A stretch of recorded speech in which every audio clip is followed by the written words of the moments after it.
everyone. This is a different angle for my videos. I am currently sitting on the floor of a little room in my apartment that is kind of right now acting as my music storage room. I'm not sure what the entire plan will be for this location, but right now it's where I've got all my CDs. My records are in another room because this room gets a lot of sunlight and don't want warping and such to take place. But anyway, this is my first video of 2022.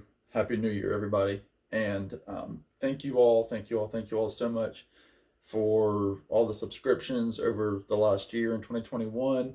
I think I'm over 215 subscribers now, which is awesome. That's where I wanted to be going into the new year, so thank you for that. I was thinking of like a video to do because this is also doubling as kind of a celebration of being part of this music community, vinyl community, whatever you want to call it, on YouTube. I did my first video for this aspect of my channel on December the 30th of 2020. So I've now been making these music journals for about a year now. Well, a little over a year now. So it's pretty cool to say that I'm been making these videos for a year, and I'm approaching about 100 videos of this nature. So again, thank you all for the support. This is a video I've been wanting to make now for a couple of weeks. Just now getting to filming it on January the 3rd.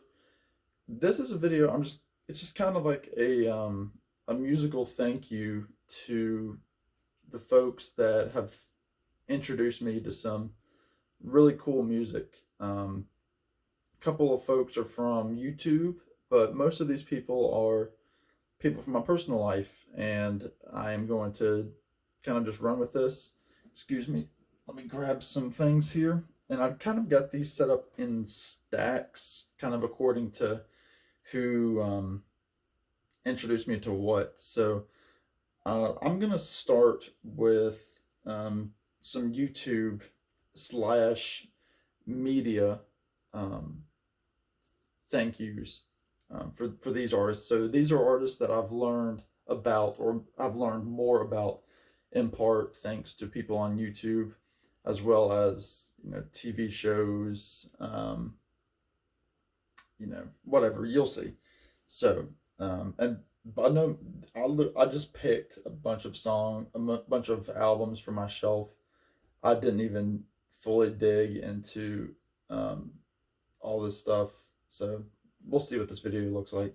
But anyway, without further ado, top of my stack here is Nick Drake. Now, Nick Drake, his song Pink Moon was in a car commercial probably about a decade ago.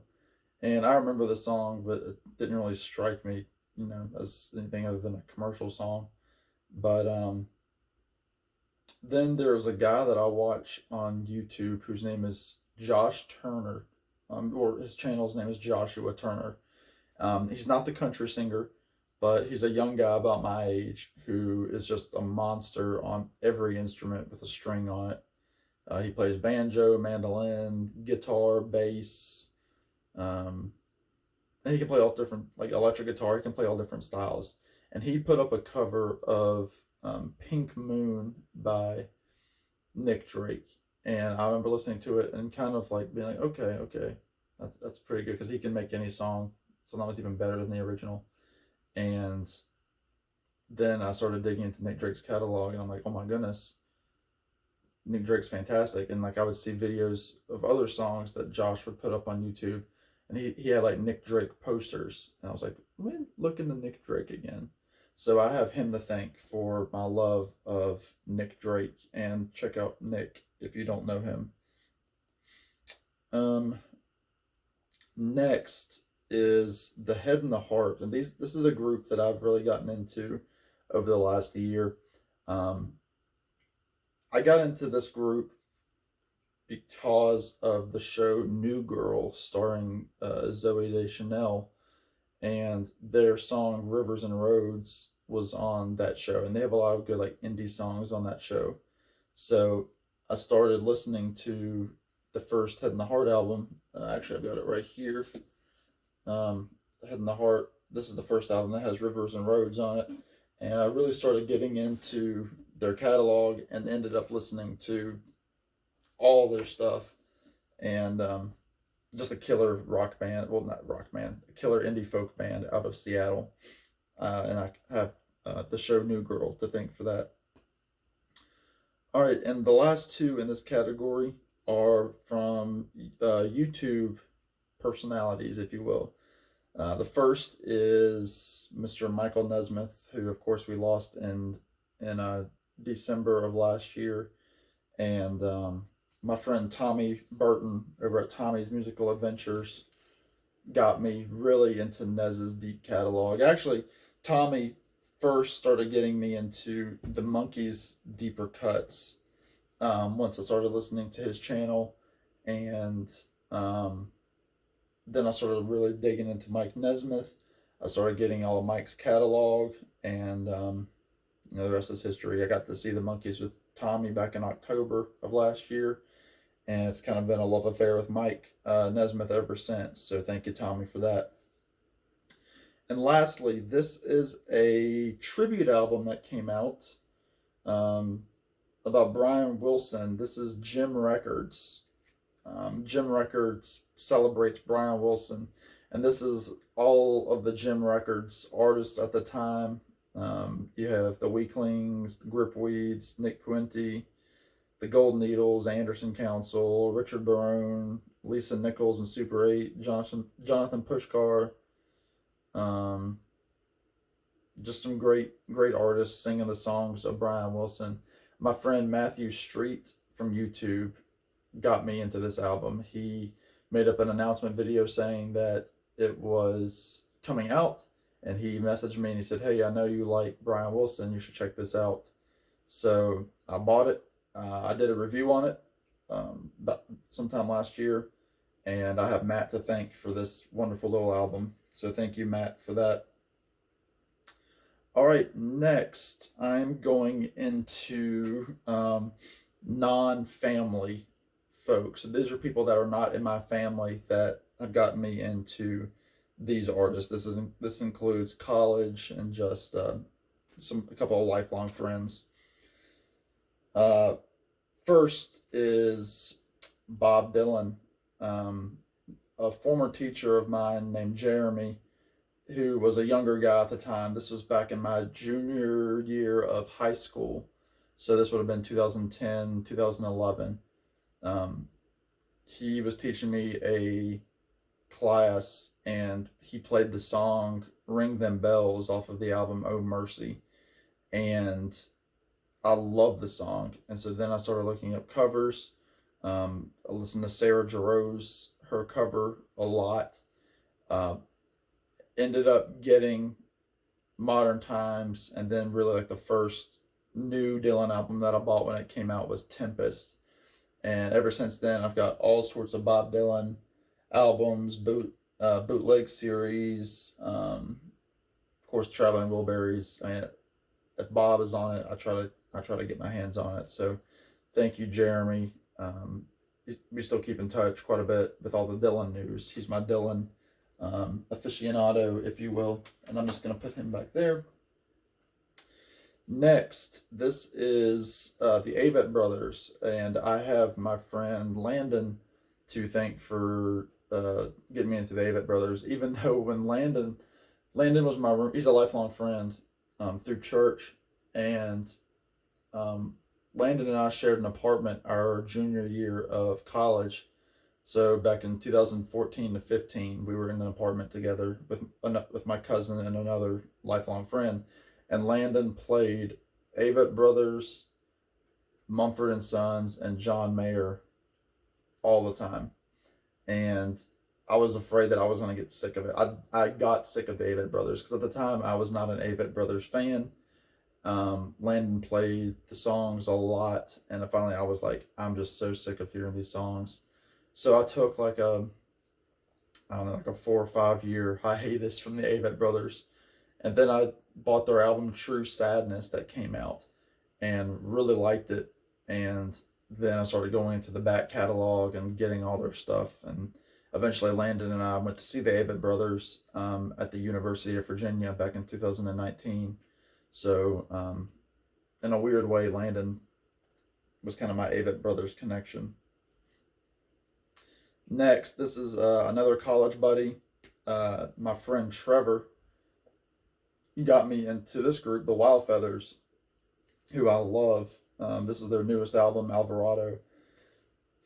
Trevor sent me a YouTube link. I think it was my sophomore year of college, and it was the song "Left My Woman" off of the Wild Feathers self-titled album, and I fell in love with that song. I loved it, and so I listened to that song a lot. I listened to their song "The Ceiling," and those were really the first two songs that I really dug into my sophomore year.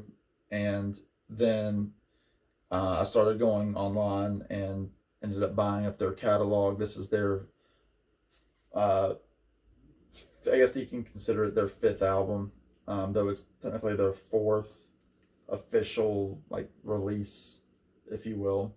So check out the Wild Feathers. I've talked about them 100 times. You don't need to hear about it here, but thank you, Trevor, for getting me into them.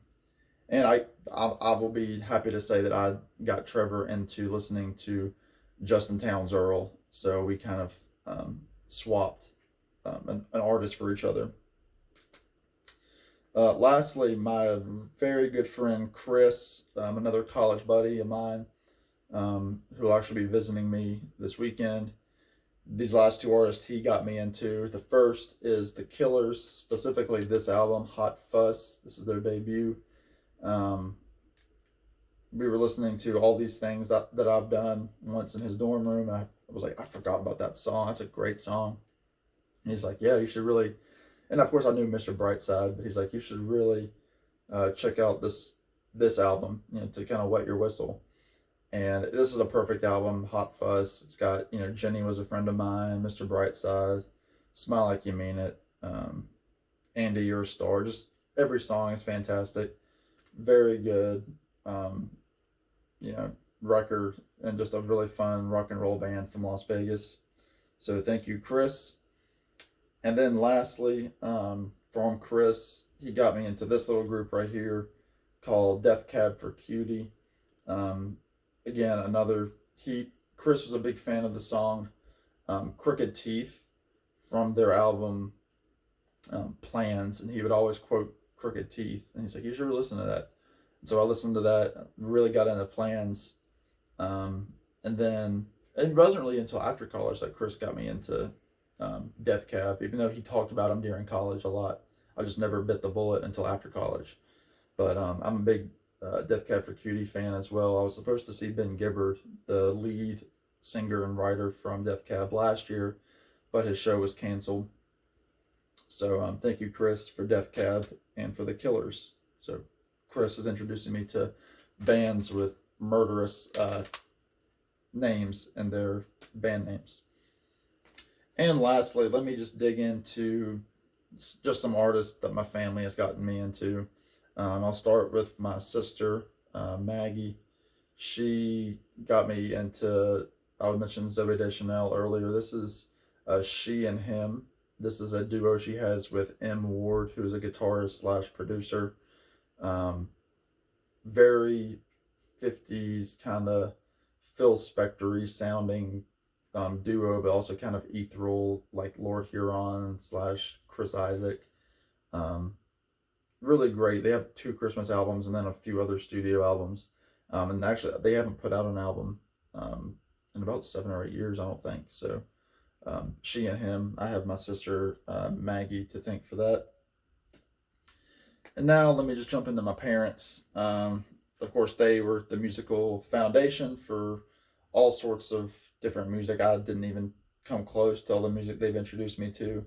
I'm looking at my wall now. I mean, so many genres. I mean, jazz from my dad specifically, songwriters more from my mom, and kind of some melding points in between from the two of them.